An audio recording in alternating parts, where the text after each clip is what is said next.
Anandnagar second cross आहे वडगावमध्ये आणि साप आला इथं. कोणी बघितलं मॅडम? तुम्ही बघितला? तुला दिसलं बाळा? कसं काय खेळत असताना दिसलं? मी इथं जायत होतो घरात तेव्हा असं आलेला. होय, इथं पोत्यात जायचं. तू घाबरलास? नाही, मी आज आ केलो आणि तिकडं घरात गेलो. मग हो, काय केलास? आ म्हणजे ओरडलास? हा. ओके.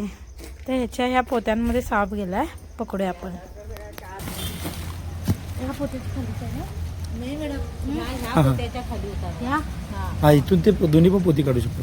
तिथं तेव्हा तिथे गेला तिकडं, तिथं नाही, पुढे पुढे या भिंतीच्या इथे. तुम्ही फक्त कॅमेरामध्ये लक्ष द्या.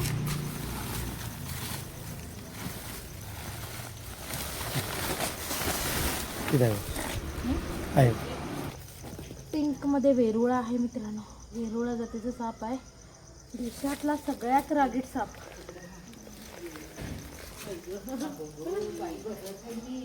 चावायला एकदम माहीर आणि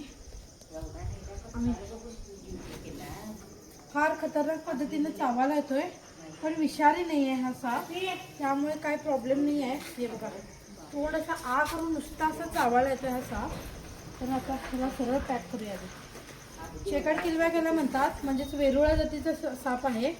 देशातला सगळ्यात रागीट म्हटलंय मी, पण बिनविषारी. पाणथळ जमिनीवरती पाण्याच्या ठिकाणी वगैरे हा साप राहतो. बेडूक खायला सहसा मानवी वस्तीत हा साप येतोय मित्रांनो.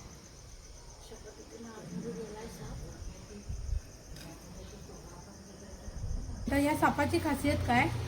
पाल जशी शेपूट कट करते तसं हा साप असं गोल गोल फिरून आपली शेपूट कट करून पळून जातो. ही या सापाची खासियत आहे. म्हणजे त्याची पळून जाण्याची एक टेक्निक आहे.